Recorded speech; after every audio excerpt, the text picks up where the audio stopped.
آج ہم اپنی اس ویڈیو میں اپنے اسلامی بھائی جن کی شادیاں ہو چکی ہیں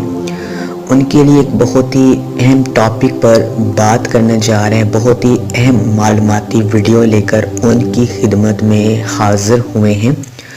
آج ہم اپنے ان بھائیوں کو بتائیں گے جن کی شادیاں ہو چکی ہیں کہ بیوی سے ہم بستری کرنے کا جو صحیح اسلامی طریقہ ہے وہ کیا ہے۔ تو اگر آپ یہ جاننا چاہتے ہیں تو ہماری ویڈیو کو آخر تک لازمی دیکھیے گا۔ انشاءاللہ آپ کو بہت کچھ دیکھنے کو ملے گا، کچھ ایسی باتوں کے بارے میں آپ کو پتہ چلے گا جن کے بارے میں آپ کو پہلے پتہ نہیں تھا اور آپ بہت سی غلطیاں جو تھیں وہ کر رہے تھے۔ تو آپ ہماری اس ویڈیو کو آخر تک لازمی دیکھیں، انشاءاللہ آپ کو بہت کچھ دیکھنے کو نیا ملے گا۔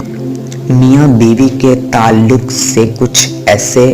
مسائل ہیں جن کا جاننا بہت ضروری ہے، مگر وہ نہیں جانتے کیونکہ دینی کتاب ہم پڑھتے ہی نہیں اور عالم سے پوچھنے میں ہم شرم محسوس کرتے ہیں۔ مگر عجیب بات ہے، مسئلہ پوچھنے میں تو ہمیں شرم آتی ہے مگر وہی غیرت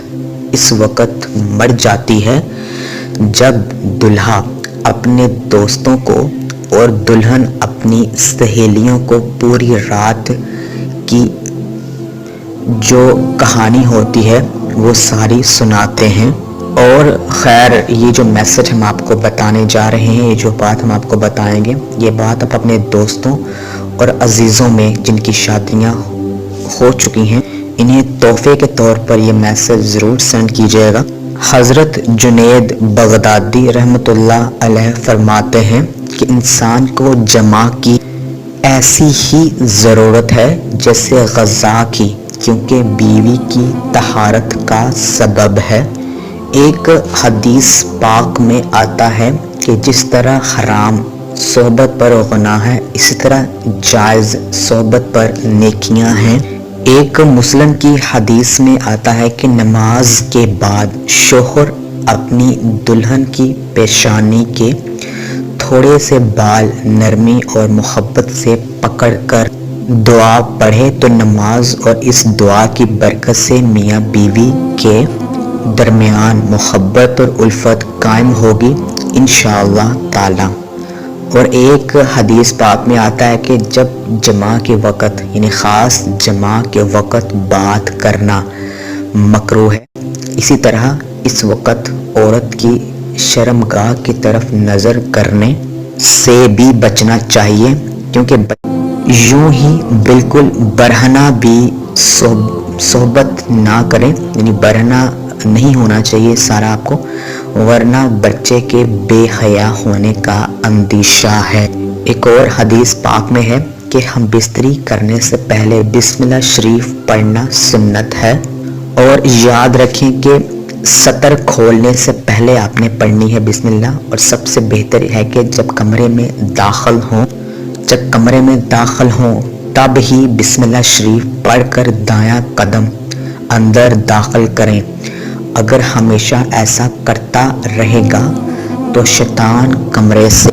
اگر آپ ہر دفعہ جب بھی آپ ہم بستری کرنے کے لیے کمرے میں جائیں گے تو دائیں پاؤں اندر رکھنے سے پہلے بسم اللہ شریف پڑھ لیں گے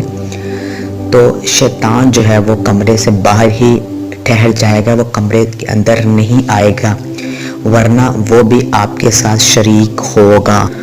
عورت کے اندر مرد کے مقابلے میں 100 گنا زیادہ شہوت ہے، مگر اس پر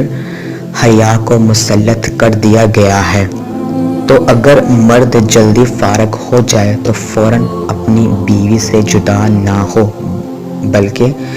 بلکہ کچھ دیر ٹھہرے پھر الگ ہو۔ جماع کے وقت کسی اور کا تصور کرنا بھی زنا ہے اور سخت گناہ، اور جماع کے لیے کوئی وقت مقرر نہیں۔ ہاں بس اتنا خیال رہے کہ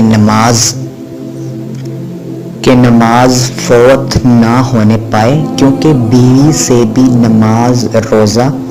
اعتکاف، حیض، نفاس اور نماز کے ایسے وقت میں صحبت کرنا کہ نماز کا وقت نکل جائے حرام ہے۔ مرد کا اپنی عورت کی چھاتی کو منہ لگانا جائز ہے، مگر اس طرح کے دودھ حلق سے نیچے نہ اترے، یہ حرام ہے۔ لیکن ایسا ہو بھی گیا تو توبہ کرے، مگر اس سے نکاح پر کوئی فرق نہیں آتا۔ مرد و عورت کو ایک دوسرے کا سطر دیکھنا چھونا جائز ہے، مگر حکم یہی ہے کہ مقام مخصوص کی طرف نہ دیکھا جائے کہ اس سے نسیان کا مرض ہوتا ہے اور نگاہ بھی کمزور ہو جاتی ہے۔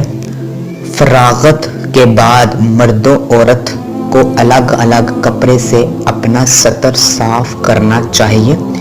کیونکہ دونوں کا ایک ہی کپڑا استعمال کرنا نفرت اور جدائی کا سبب ہے۔ انزال ہونے کے بعد یا دوسری مرتبہ صحبت کرنا چاہتا ہے تب بھی سطر دھو کر وضو کر لینا بہتر ہے، ورنہ زیادہ بوڑھی عورت سے یا کھڑے ہو کر صحبت کرنے سے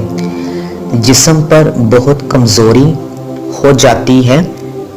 اسی طرح بڑے پیٹ پر صحبت کرنا بھی سخت نقصان دہ ہے۔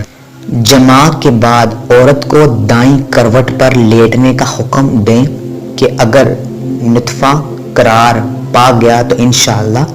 جماع کے فوراً بعد پانی پینا یا نہانا صحت کے لیے نقصان دہ ہے۔ ہاں، سطر دھو لینا فائدہ مند ہے۔ طبیب کہتے ہیں کہ ہفتے میں 2 بار سے زیادہ صحبت کرنا ہلاکت کا باعث ہے۔ شیر کے بارے میں آتا ہے کہ وہ اپنی مادہ سے سال میں 1 مرتبہ ہی جمع کرتا ہے اور اس کے بعد اس پر اتنی کمزوری لاحق ہو جاتی ہے کہ اگلے 48 گھنٹے تک وہ چلنے پھرنے سے قابل بھی نہیں رہتا ہے، اور 48 گھنٹے کے بعد جب وہ اٹھتا ہے تب بھی لڑکھڑاتا ہے۔ عورت سے حیض کی حالت میں صحبت کرنا جائز نہیں، اگرچہ شادی کی پہلی رات ہی کیوں نہ ہو، اور اگر اس کو جائز جانے جب تو کافر ہو جائے گا۔ یوں ہی اس کے پیچھے کے مقام میں صحبت کرنا بھی سخت حرام ہے، مگر حیض کی حالت میں وہ اچھوت بھی نہیں ہو جاتی، جیسا کہ بہت جگہ رواج ہے کہ کھانا بھی نہیں بنانے دیتے۔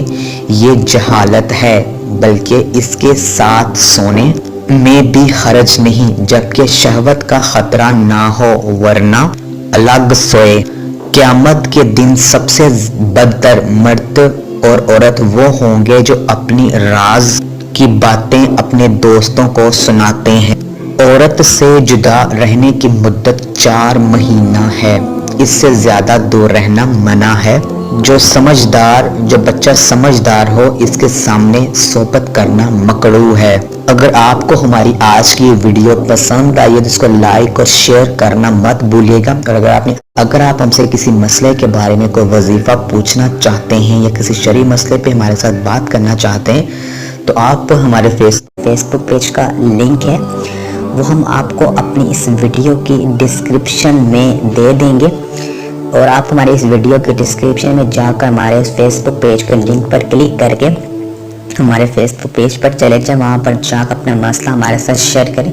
انشاءاللہ بہت جلدی آپ کو اس کا جو رپلائی ہے وہ مل جائے گا۔ اگر آپ چاہتے ہیں کہ ہمارے وظائف کر کے آپ کو کامیابی جو ہے 100% ملے